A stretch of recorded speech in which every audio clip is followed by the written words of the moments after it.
नमस्कार दोस्तों, स्वागत है आपका। आज का हमारा टॉपिक है इंडियन पॉलिटी का संसदीय समितियां।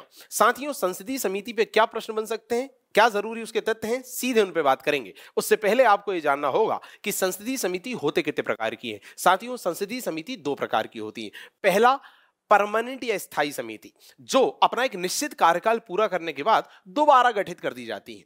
ठीक। और कुछ समितियां होती है अस्थायी समिति, जो कि किसी विशेष विषय, विशेष पर्पस, विशेष कंडीशन में गठित की गई थी। उस विषय पे वो काम करती हैं और उसके बाद वो ऑटोमेटिकली समाप्त हो जाती हैं। ठीक। तो इन अस्थायी समितियों को कहा जाता है तदर्थ समिति। तो समितियां कितने प्रकार की हो गई? दो, एक स्थायी और एक तदर्थ। ये आपको क्लियर होना चाहिए। अब समितियों पे क्या फैक्ट इंपॉर्टेंट है या एग्जाम में क्या आ सकता है, उस पर चर्चा करते हैं। तो पहली समिति है प्राक्कलन समिति। साथियों, इसे स्थायी मित व्ययिता समिति भी कहते हैं। स्थायी मतलब परमानेंट है। मित व्ययिता समिति नाम से समझ में आ रहा है, यह सरकार को सुझाव देती है कि वो अपने खर्चे को कहां कहां कम कर सकती है, अपने खर्चे में किस तरह की कटौती कर सकती है। इसलिए नाम क्या पड़ गया? मित व्ययिता समिति। साथियों, इसमें लोकसभा के कुल 30 सदस्य शामिल होते हैं। याद रहे, इस समिति में राज्यसभा के सदस्य शामिल नहीं होते। सीधे प्रश्न आ सकता है, संसद की ऐसी कौन सी समिति है जिसमें राज्यसभा की हिस्सेदारी नहीं है? वो है प्राक्कलन समिति। लोकसभा के कितने मेंबर हैं? 30। अच्छा, इसे सबसे बड़ी समिति माना जाता है। यदि मेंबर के हिसाब से नहीं, यदि ये देखें कि एक सदन के लोगों से मिलकर बनी है और कितनी बड़ी है, तो उसमें सबसे बड़ी समिति मानी जाती है। साथियों, 1 वर्ष का इसका कार्यकाल होता है, इसके सदस्यों का दोबारा अपॉइंट मतलब दोबारा गठित कर दी जाती है एक टेन्योर के बाद। अच्छा, यदि हम बात करें इसके अध्यक्ष की, तो जो लोकसभा अध्यक्ष हैं उनके द्वारा ही इसके सारे सदस्यों का और इसके अध्यक्ष का, दोनों का चयन होता है। ठीक। बट एक बात आपको याद रखनी होगी कि यदि किसी भी समिति का सदस्य लोकसभा का उपाध्यक्ष है, तो लोकसभा का उपाध्यक्ष ऑटोमेटिकली उस समिति का अध्यक्ष भी बन जाता है। इस बात को दिमाग में रख लेना। देखिए, यहां भी लिखा है, किंतु यदि लोकसभा उपाध्यक्ष इस समिति में चुने जाते हैं एज ए मेंबर, तो फिर वही समिति का अध्यक्ष भी हो जाता है। क्लियर? तो दिमाग में बिठा लीजिए कि यदि लोकसभा के उपाध्यक्ष किसी समिति में हैं, तो समझ लीजिए उस समिति के अध्यक्ष वही हैं। ठीक है, चलिए आगे बढ़े। समिति सुझाव देती है कि सरकारी खर्चे में किस तरह कमी लाई जा सकती है और प्रशासन को किस तरह बेहतर किया जा सकता है। इस पे भी हमने बात कर ली स्टार्टिंग में। साथियों, अगला देखें, इस समिति के प्रतिवेदन पर संसद में बहस नहीं होती। क्लियर? और यह समिति अपना कार्य वर्ष भर करती है, अपना दृष्टिकोण संसद के समक्ष रखती है। Common sense. भाई, संसद की समिति है तो अपना जो प्रतिवेदन है, अपना जो सुझाव है, वो संसद के सामने ही तो रखेगी। ठीक। दूसरा, तो क्या क्या प्रश्न बन सकते हैं? प्रश्न बनेगा कि वह कौन सी समिति है जिसमें राज्यसभा के मेंबर शामिल नहीं होते। दूसरा प्रश्न बनेगा, लोकसभा के कितने मेंबर होते हैं। तीसरा प्रश्न बनेगा, सबसे बड़ी समिति किसे माना जाता है। चौथा, स्थायी मित व्ययिता समिति किसे कहते हैं। ये सारे प्रश्न बनेंगे। और एक बात जैसा मैंने कहा, आपको दिमाग में रखना है कि यदि किसी समिति का मेंबर या सदस्य लोकसभा का उपाध्यक्ष है, तो ऑटोमेटिकली वो उसका अध्यक्ष भी हो जाता है। ठीक। आगे बढ़ते हैं। अगला है लोक लेखा समिति। साथियों, इसे प्राक्कलन समिति की जुड़वा बहन कहा जाता है। वो जो ऊपर वाली समिति थी ना, उसकी जुड़वा बहन कहा जाता है इसको। अच्छा, सबसे पुरानी समिति है जिसे 1919 के अधिनियम द्वारा 1921 में पहली बार गठित किया गया था। साथियों, यदि प्रश्न आए कि पहली बार कब गठित हुई, तो 1921 में हुई। पर किस अधिनियम के तहत हुई? तो जो भारत सरकार अधिनियम आया था 1919 का, उसके तहत गठित हुई थी। चलिए, इसमें होते हैं कुल 22 मेंबर, जिसमें से 15 मेंबर होते हैं लोकसभा के और 7 मेंबर होते हैं राज्यसभा के। यह आपको पता होना चाहिए। और साथियों, इसे लघु लोकसभा भी कहा जाता है। यह बात दिमाग में बिठा के रखना। अच्छा, प्रत्येक वर्ष इसका गठन हो जाता है कार्यकाल पूर्ण होते ही। ठीक। और इसके अध्यक्ष का मनोनयन फिर कौन करेंगे? लोकसभा अध्यक्ष करेंगे। यह भी ठीक है। अच्छा, आगे बढ़ते हैं। अब एक बहुत इंटरेस्टिंग फैक्ट देखिएगा, 1967 में क्या हुआ? पहली बार, 1967 की बात कर रहा हूं मैं, उसमें पहली बार श्री मीनू मसानी विरोधी दल की नेता बनी। ठीक। तो उन्हें लोक लेखा समिति का अध्यक्ष मनोनीत कर दिया गया। तब से प्रथा चल रही है कि जो लोकसभा में विपक्षी दल का नेता होता है, मतलब नेता प्रतिपक्ष, वही लोक लेखा समिति का अध्यक्ष भी हो जाता है। यह प्रथा कब से चल रही है? 1967 से। और इस तरह लोक लेखा समिति की पहली अध्यक्ष कौन बनी थी? मीनू मसानी जी बनी थी। अच्छा, इस समिति में राज्यसभा के सदस्यों को सह सदस्य माना जाता है, मतलब उन्हें वोट देने का दोस्तों अधिकार नहीं होता। समझ रहे हैं? इतने सारे फैक्ट। ऐसी कौन सी समिति है जिसमें राज्यसभा के मेंबर शामिल तो होते पर वोट नहीं दे सकते? लोक लेखा समिति। और प्राक्कलन समिति में तो शामिल ही नहीं कर रहे थे इनको, ये भी देखा था आपने। अच्छा, ऐसी कौन सी समिति है जिसे लघु लोकसभा कहा जाता है? ऐसी कौन सी समिति है जिसका जो अध्यक्ष है वो विपक्ष का नेता होता है? ये सारी बातें आपको इसके बारे में पता होनी चाहिए। अच्छा, एक काम क्या करती है साथियों, नाम से समझ में आ रहा है, लोक लेखा समिति। लोक मतलब होता है पब्लिक, लेखा मतलब अकाउंट। जो जनता का अकाउंट है, पब्लिक का जो पैसा है, मतलब सरकार के पास जो पैसा है, उस पैसे को सरकार ने जहां जहां भी खर्च किया वो उसने सही किया, गलत किया, किस तरह से करना चाहिए था, इस सब की जांच कौन करता है? तो इस सब की जांच करता है सीएजी। आप सभी जानते हो कौन करता है जांच? सीएजी, जिसे अपन केग बोलते हैं। होता है कि नहीं? Controller and auditor general of India.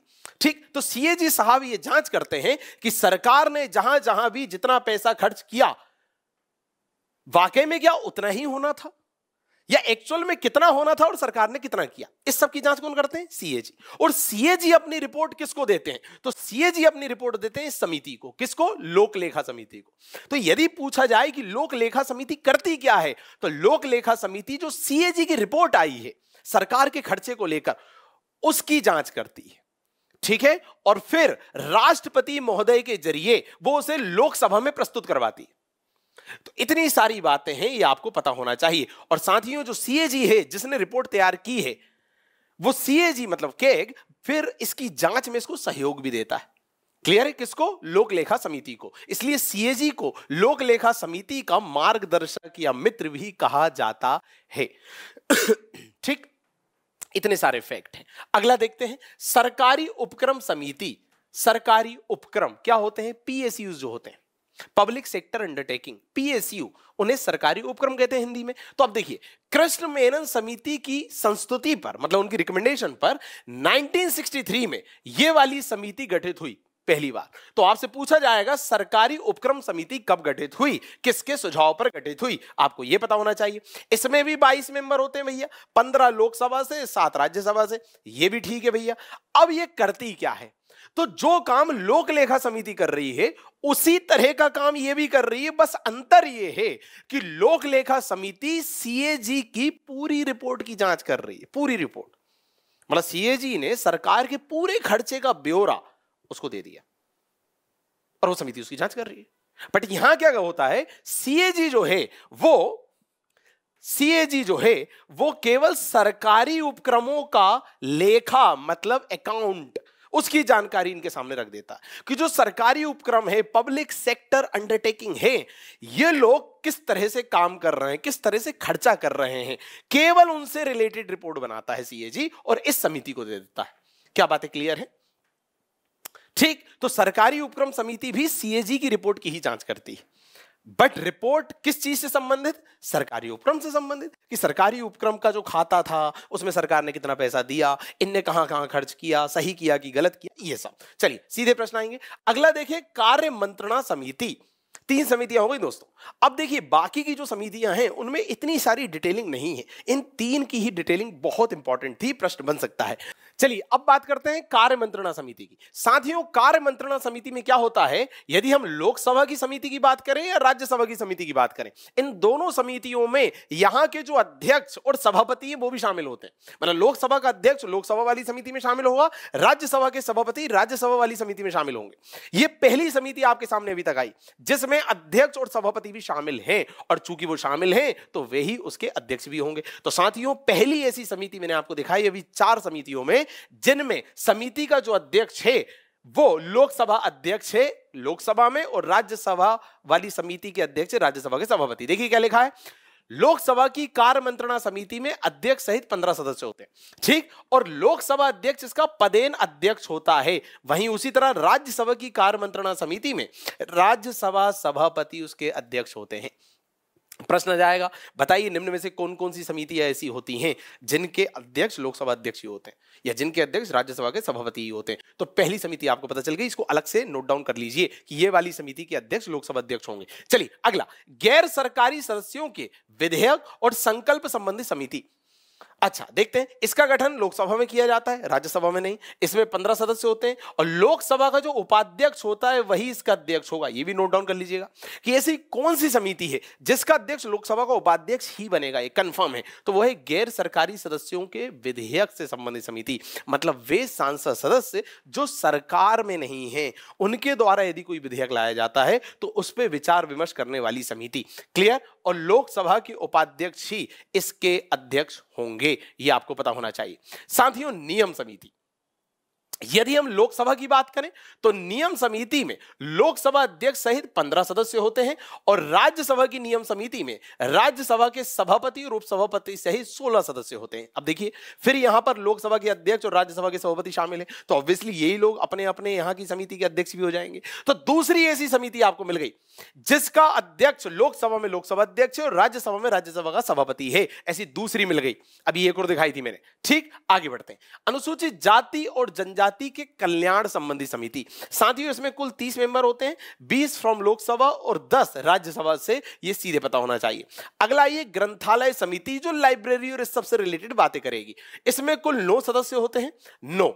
ठीक, लोकसभा अध्यक्ष द्वारा मनोनीत 6 सदस्य, राज्यसभा के सभापति द्वारा मनोनीत 3 सदस्य। ठीक, मतलब लोकसभा के अध्यक्ष 6 सदस्यों को नॉमिनेट करेंगे और राज्यसभा के सभापति 3 को करेंगे। इस तरह से इसमें होते हैं कुल 9 लोग। अच्छा, आगे देखते हैं। प्रवर समिति, ये क्या है भाई? देखते हैं। इस समिति का गठन लोकसभा और राज्यसभा के लिए अलग अलग और एक साथ भी किया जा सकता है। क्लियर? अब जो बच्चे संसद में विधि निर्माण वाला टॉपिक पढ़ते हैं तो वो जानते हैं कि प्रवर समिति क्या होती है। अब वो मैं आपको यहां नहीं पढ़ा सकता फिलहाल इस लेक्चर में, बट आप ये समझिए ये वह समिति होती है जो पॉलिसी मेकिंग के दौरान बड़ी भूमिका निभाती है। ठीक, चलिए, तो इस समिति को अलग अलग सदन के लिए अलग अलग भी बनाया जा सकता है, दोनों के लिए एक साथ भी बनाया जा सकता है। जब इसे अलग अलग बनाया जाता है तो इसमें 30-30 मेंबर होते हैं और जब इसे संयुक्त रूप से बनाया जाता है तो इसमें 45 मेंबर होते हैं। क्लियर? और देखिए, इसका मुख्य उद्देश्य विधेयकों पर गहन विचार विमर्श करना है। जैसा मैंने कहा, आप बस अभी इतना ध्यान रखिए कि विधेयक जो आते हैं, विधेयक मतलब बिल, जब कोई भी बिल पे चर्चा हो रही होती है, यदि वो पास हो जाता है, राष्ट्रपति महोदय के साइन हो जाते हैं, तो फिर वो कानून बन जाता है, अधिनियम बन जाता है, एक्ट बन जाता है। बट एक्ट बनने से पहले वो विधेयक कहलाता है, बिल कहलाता है। तो जो विधेयक होता है उस पर गहन विचार विमर्श ये वाली समिति करती है। बस आपको इतना याद रखना है अभी। चलिए, अगला है कानून समिति। साथियों, इसमें 15 मेंबर होते हैं, बस इतना ध्यान रखिए। अच्छा, ये इंपॉर्टेंट है, विशेष अधिकार समिति। अब इसमें इंपॉर्टेंट क्या है जरा वो समझिएगा। देखिए, आप सभी जानते हैं कि जो मेंबर ऑफ पार्लियामेंट होते हैं उनके संबंध में एक अनुच्छेद है जिसे अपन बोलते हैं अनुच्छेद 105। क्या है अनुच्छेद 105? क्या है अनुच्छेद 105 में? विशेष अधिकार की बात हुई है कि मेंबर ऑफ पार्लियामेंट के क्या क्या विशेष अधिकार होंगे। यह बात कहां है? आर्टिकल 105 में। अब यदि मेंबर ऑफ पार्लियामेंट के किसी विशेष अधिकार का उल्लंघन हो जाता है या उस पर प्रश्न उठ जाता है या वो संदेह में चला जाता है तो उस पर विचार विमर्श करने के लिए ये वाली समिति होती है। एक तो ये बात हो गई। दूसरा इंपॉर्टेंट क्या है इसमें? इंपॉर्टेंट इसमें यह है कि देश के प्रधानमंत्री और विधि मंत्री भी इसमें शामिल होते हैं, ये आपको देखना होगा। क्लियर? और बाकी जैसा मैंने बताया, इसका मुख्य कार्य है संसद के किसी सदन में विशेष अधिकार उल्लंघन से संबंधित मामलों की जांच करना कि जो मेंबर ऑफ पार्लियामेंट हैं क्या उनके किसी विशेष अधिकार का उल्लंघन हो गया है। अगला, आश्वासन समिति। नाम से समझ में आ रहा है कि भैया पहली बात तो देखो मेंबर देख लेना है, 15 मेंबर होते हैं। ये सरकार या सरकार के जो मंत्री हैं वो जो समय समय पर आश्वासन देते हैं कि हम ये करेंगे वो करेंगे, उन सब पे विचार करती है। अगला, सलाहकार समिति है। ठीक, अब इसमें देखिए, इसमें भी 15 सदस्य हैं। इसकी नियुक्ति लोकसभा सदस्य द्वारा होती है। लोकसभा अध्यक्ष सहित लोकसभा अध्यक्ष समिति के पदेन सभापति होते हैं। लो भैया, एक और समिति आपको मिल गई जिसके पदेन अध्यक्ष या सभापति स्वयं लोकसभा अध्यक्ष हैं। ये तीसरी समिति है ऐसी।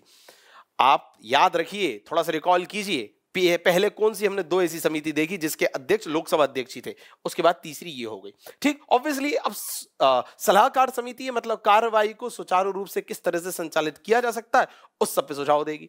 अच्छा, अगला देखें, याचिका समिति। भाई जितनी भी याचिकाएं आ रही हैं उस सब पे सुनवाई करती है। अनुपस्थिति समिति जो मेंबर ऑफ पार्लियामेंट है उनकी अनुपस्थिति के संबंध में चर्चा करती है। अब कुछ खास नहीं है, केवल आपको मेंबर्स देखते चलना है। अनुपस्थिति वाली में 15 मेंबर, ठीक। वेतन भत्ता समिति में फिर से 15 मेंबर, वही वेतन भत्ते पे चर्चा करते हैं। अब इन पे नहीं आते प्रश्न, जो ऊपर वाली समिति कंप्लीट हो चुकी है उन पे आते हैं। और लास्ट में आप नीचे आइए, ये वाली, यह तदर्थ समिति, जिसके बारे में मैंने अभी आपको बताया था स्टार्टिंग में कि यह अस्थायी समिति होती है जिसे किसी विशेष प्रयोजन के लिए बनाया जाता है। क्लियर? जहां प्रयोजन खत्म हुआ, जहां मुद्दा खत्म हुआ, जहां विषय खत्म हुआ, ये ऑटोमेटिकली समाप्त हो जाती है। क्लियर? तो ये थी कुछ जरूरी समितियां और उस पे बन सकने वाले प्रश्न। मिलेंगे अगले वीडियो में। बहुत बहुत धन्यवाद।